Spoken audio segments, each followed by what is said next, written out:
hello everyone. I'm Laura Lukasik. I'm from Argentina. I live in Ireland and I work with farmers in Africa. So please take me patient. I want to share today with you two real-life experiences. One from South America, specifically working with farmers in Argentina, and the other in West Africa, in particular in Sierra Leone. To discover together some clues, some patterns that helping us to make farmers profitable. So, let me start. This is a simplification. To understand one specific technique that is no-till farming, that is something that it's very important in the land for each farmer, we need to understand what is the context of this technique into a system and how the decisions could be taken by farmers. So, to take a dimension, to be a farmer in Argentina, you need to manage at least 300 hectares to survive. And of course, the average is very far away, and the Pareto law applies in Argentina. You have big farmers, more than 50,000 hectares, that produce 80% of the food and is the 20% of the farmer. This is the statistic. But in Argentina, particularly, the farmers decide because margins, because productivity, and because efficiency. In the opposite, in West Africa, in Sierra Leone, Liberia, Malawi, the farmers decide for access and for subsistence. So the decisions are really different. I take here today some data about Sierra Leone, and to understand, one farmer with luck is 1 hectare. Most probably is 1 acre. And in Europe, I'm learning, the farmers decide the most of the cases because of the regulation. So I call compliance systems, only to understand. So, no-till farming, one practice that was implemented in Argentina in 82% of the area. 82%, to take some number in the head, are more than 30 million hectares. It's not a pilot, it's a system. But the story began very far away of the climate narrative. No-till farming in Argentina began because the farmers had huge problems with soil erosion. Mike showed some data recently from UK that cost pressures and market volatility. This was the key driver in Argentina. And of course, the second number is most important than the first number. We have today a maturity of 35 years implementing the practice. How in appearance look like the life after the implementation of 82%? Of course, the crop area was expanded. Of course, the farmers are more competitive, but farmers lead and make the change because viability. And I want to share, and I have a lot of discussions with farmers in Argentina that are the founders of the no-till farming in this line, about the two sides of the coin. We improve 90% the soil erosion, a lot, check it. It's good for farmers and good for the system and good for the environment. We reduce the oil consumption 65%, and this means a lot of things. We decrease the carbon footprint, and of course we decrease the quantity of money, so improve the margin. What's good for farmers and for the system? We improve 25% the water efficiency per hectare. It's a lot. We have another real gains.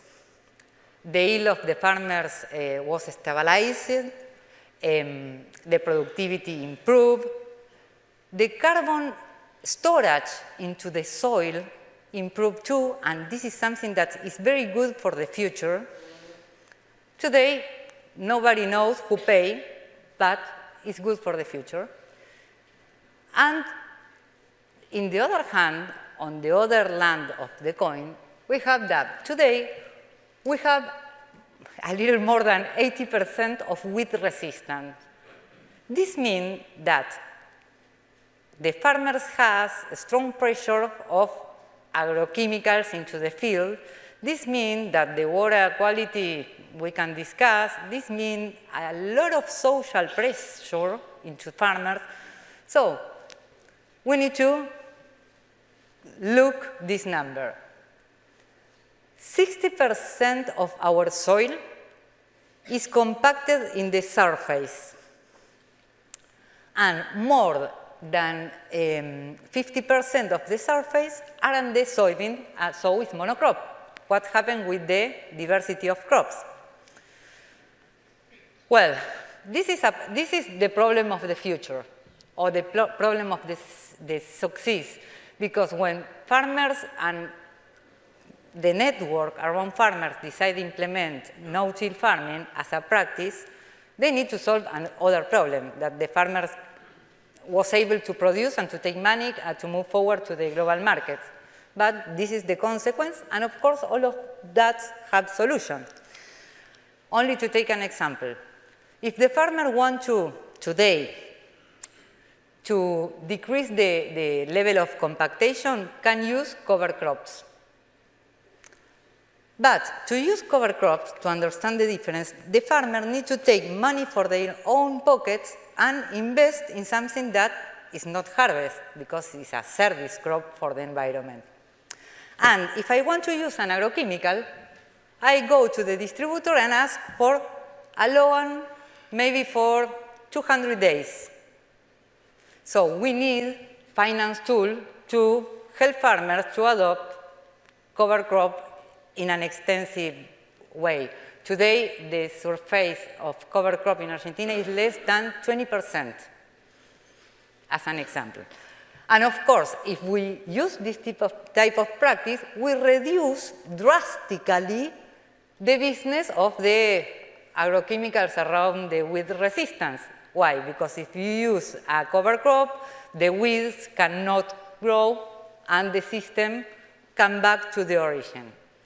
So the system, to summarize, was created to survive markets, not for climate shocks. Another context. Now let's go to Sierra Leone.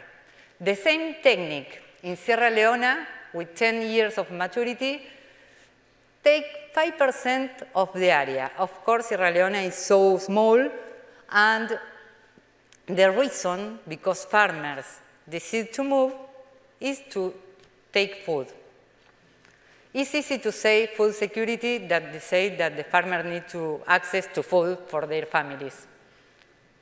But this was the first reason. The second one, soil erosion, of course, and access constraint in West Africa, particularly, all are constraints. And how it looks in appearance? In appearance, the people find a lot of growth expectation.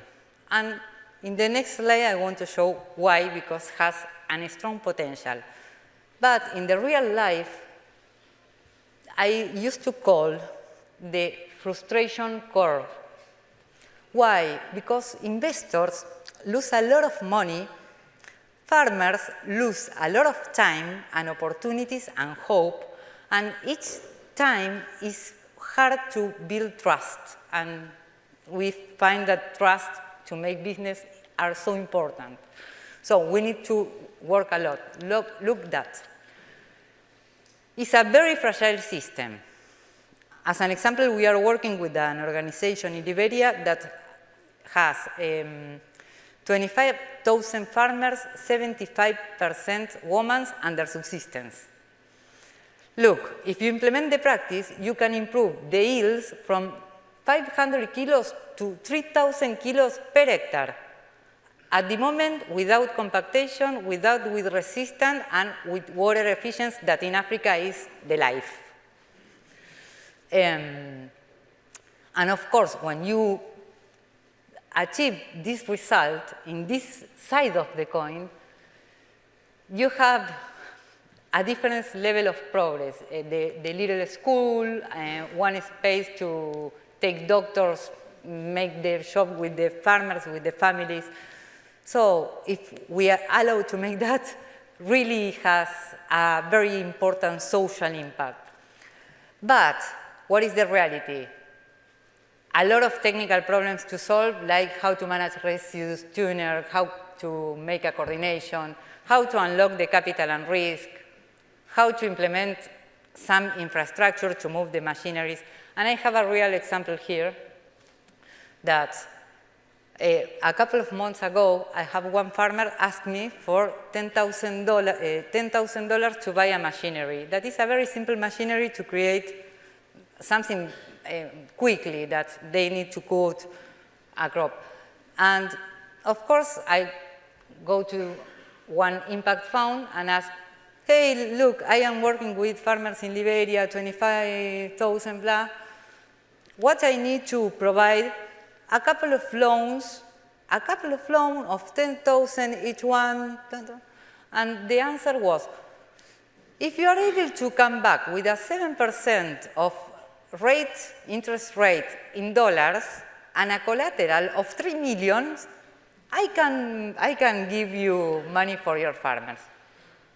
I can take a collateral for 3 million, but the farmers in Liberia, no. This asymmetry is very complex, so we need to work in the system. So, to come back to the global perspective, I used to make a reference to Peter Senge, that is a systemic thinker, American systemic thinker, that I really love the ideas of the guy. And we know that scale is possible. Argentina show us. Scale has a paradox between efficiency and resilience. It's not the same scale efficiency than resilience. Look, the red column with the resistance and other things. And Africa shows us that no linear outcomes are possible. It's a fact. For 500 to 3,000, 10 years of work and a lot of learning. But it's possible. But something in the middle needs to be treated as a system and not as each part of a broken mirror. So today, around the world, 40% of the soil is managed by farmers. And the soil, as Mike mentioned, is one of the most important repository of carbon. So if we want to decarbonize the atmosphere, we have two natural repositories. One are the ocean, the other one are the soil. And 40% of the soil is in hand of farmers. In UK, I read a report and 70% is the number. More than 50% of the GDP in the global level depend on the nature. And Mike showed a lot of metric about what is happening with the nature. We lose 69% of the biodiversity at global level, but the climate finance reached only for decarbonize the farmer and to make the farmer resilient only the 2%. And if you take the account how of these 2% are coming to the farm gate, is nothing. And this is a problem. But of course, I see great racing for the futures, because if you see around this conference and the ideas, project, evolution, and capability to make decisions, we can change the system as a system, not as a practice. So, what is seen, or what could be one solution, but we know that capital risk and time need to be aligned, because normally the capital goes with some expectation and the time of farming is completely different, and we need to take farmers solvent, inspired. Okay, all of us need inspiration, but need to be solvents. So we need to move on that, and we need to create system, long-term system, and I know you can, to bring back to UK. I read the report of Baroness Minette, and it's amazing. So you have there a lot of answers to questions about how to move forward with something as a system. Maybe we need to involve other stakeholders on the table, because probably the supply chain cannot pay alone the account, and we need to make farmers profitable for themselves, not because someone are putting money. Only to start, it's okay to put money as a subsidy or as something that the farmer can manage to move from some place, but need to be in a system creating real profitability. So I don't have planning close for this presentation, because I expect that it's an opening of what? An opening to apply all the knowledge that these prestigious institutions has and the network put on the table in this week. Thank you.